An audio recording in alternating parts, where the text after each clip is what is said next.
Hello, good morning. It's Monday. It's Monday morning.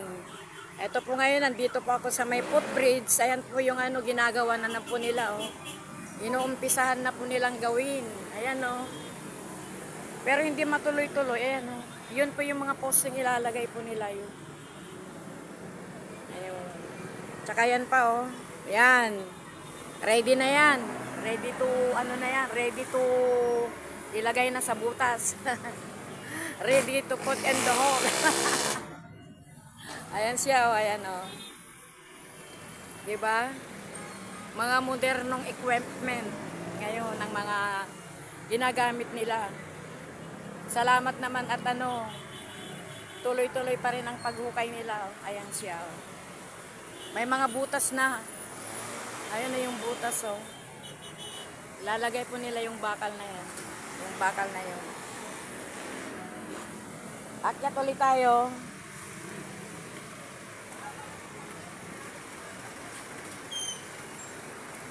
Ay, ang baho. Ginawa na pong CR ito. Ayan oh. Ito po ngayon ang kalagayan natin oh. Mainit. Ayan oh, ang araw oh. Kanina, umaambon siya. Madaling araw na umaambon. Pero ngayon napakainit na. Ganito talaga pag amihan. Wala namang bagyo, kaya lang umuulan siya sa madaling araw dito sa Manila. Pero pagdating ng ganitong oras ito mainit na. Ayan oh.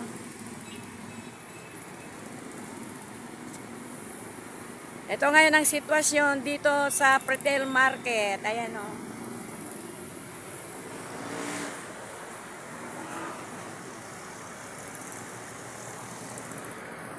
Nandito ako sa footbridge. Hello everyone.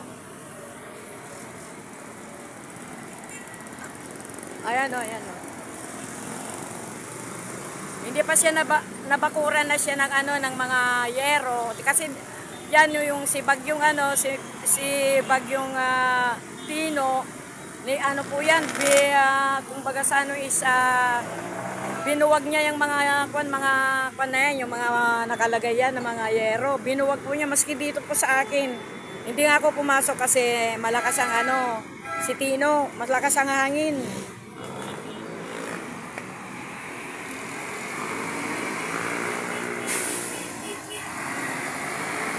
Wala pong no classes today and tomorrow kasi sa mga rally po ng mga Iglesia ni Cristo. Meron pang nasa ibang bansa na pumunta lang dito na mag-join sa rally. Dahil sa flood control. Bakit ganoon? Sinisisi nila si Bongbong. Wala pa hindi pa naman napatunayan na siyang na isa siya sa mga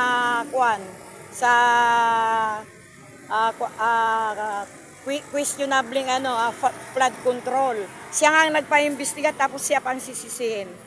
Dapat hindi. Maging neutral po tayo, hindi yung mag-one-sided.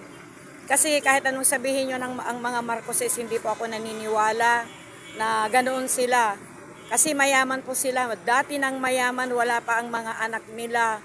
Si President Marcos talaga mayaman na sila.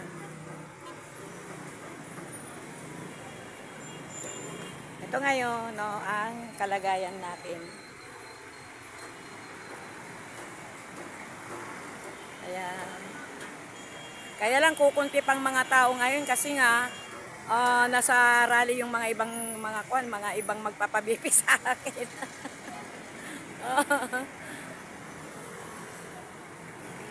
Ang nagtataasan ng mga building ngayon dito. Nung araw hindi ganyan, walang ganyan noon nung mga 2006 nung una akong napunta dito.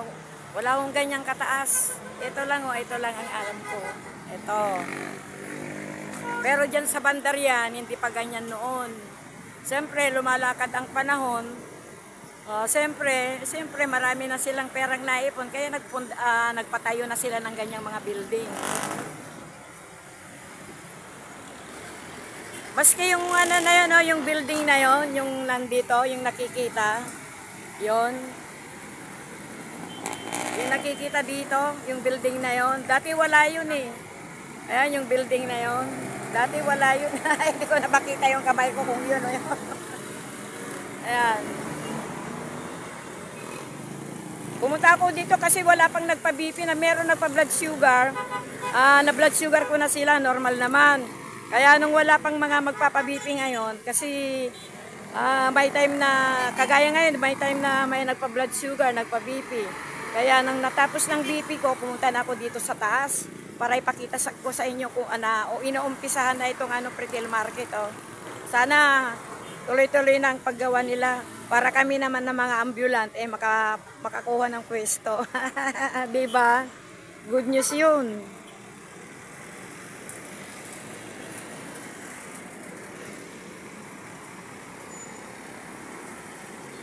Ang daming mga panghakot ng basura, mga truck na panghakot ng basura.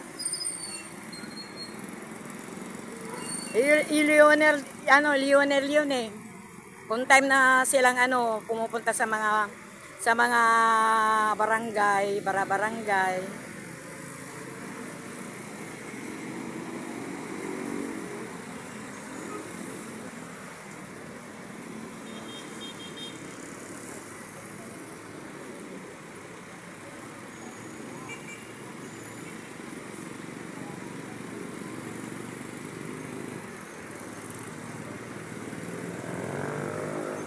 Ayan na naman. Mainit talaga dito sa pwestong.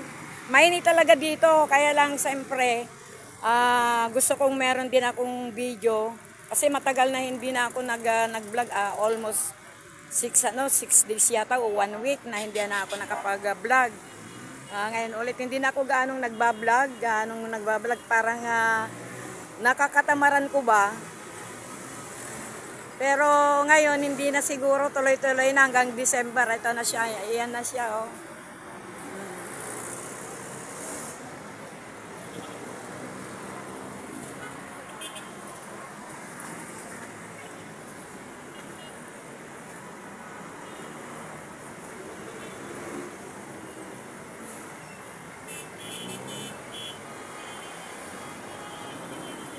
See you my next video. Please see you on my next video. Please subscribe, likes, and share. Thank you for watching. God bless us all. Ingat-ingat po tayo ngayon.